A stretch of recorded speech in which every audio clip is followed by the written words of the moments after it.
અંકલેશ્વરથી નેત્રંગ રોડના ખાતમુહૂર્ત પ્રસંગે મનસુખ વસાવાનું નિવેદન સામે આવ્યું છે, જેમાં મનસુખ વસાવાએ જાહેર મંચ પર રોડ તૂટવાનું કારણ જણાવ્યું।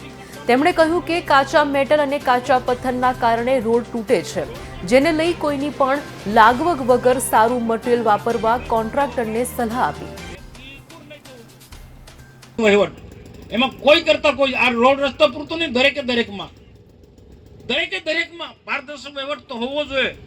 રોડ બને એટલે સરકારનું જે એસ્ટિમેટ એના પ્રમાણે બનવું જોઈએ, એમાં જરા પણ બાંધછોડ નહીં।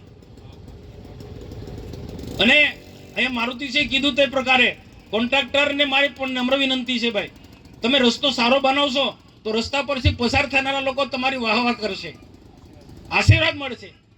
સરસ પ્રકારનો રસ્તો બન્યો છે, દિલથી ખુશી થશે તો કોન્ટ્રાક્ટરને લોકો આશીર્વાદ આપશે। ને એન્જિનિયર હોય, જુનિયર એન્જિનિયર ફિલ્ડ પર રહેનારાનું વધારે જવાબદારી છે ભાઈ, તેમને પણ કાળજી રાખો ભાઈ, સરકારના એસ્ટિમેટ પ્રમાણે બને છે કે નહીં એ પણ જોવું પડે। અને સાથે સાથે એ પણ કાળજી રાખવી પડશે, કોન્ટ્રાક્ટરે હો અને ડેપ્યુટી એન્જિનિયર સાહેબ તમારે હો। અહીંયા શું સિસ્ટમ છે આપણા ભરૂચ જિલ્લામાં, પેલો કોરી ઉદ્યોગ વાળો કે છે મારા જેવાને દબાણ કરશે। મનસુખભાઈ એમને કોને આ કોન્ટ્રાક્ટરને કે એન્જિનિયરને મારી કપચી લે કે મારા મેટલ લે, મારો પથ્થર લે, મારી માટી લે, આ બધું ચાલુ થશે। તમે અમુક માટી આટલા ટન માટી ઉઠાડવાની છે, 25 ટન માટી તમે કોન્ટ્રાક્ટ સાથે સેટિંગ કર્યું, પણ 25 ટનના બદલે 15 ટન નાખશે। રાજકીય વ્યક્તિ હોય કે કોઈ પણ હોય, ભૂતકાળમાં જે થયું છે એવું કોઈને નહીં। તમને ક્વોલિટી કંટ્રોલમાં જે નમૂનો જે હોય કપચીનો, રોડ કેમ તૂટે છે?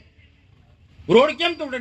લાગવગ તરફથી પેલા પથ્થર, કાચા પથ્થર, કાચો મેટલ એ વપરાય છે, એ બિલકુલ નહીં થવું જોઈએ। કોઈની લાગવગ નહીં, કોન્ટ્રાક્ટર લાગે, તમને લાગે કે આ પાકા પથ્થરનો એ માલ છે કોરી, ત્યાંથી જ ઉઠાવો, બીજું કોઈ જગ્યાએ નહીં। મનસુખ વસાવા ભલામણ કરે કે અમારો ભાઈબંધ છે ભાઈ, આનું તમે કપચી લો કે મેટલ લો, નહીં, તમારા એસ્ટિમેટમાં આવતો હોય તે પ્રકારે જ, એ પ્રકારે કોઈ ગઈ નહીં।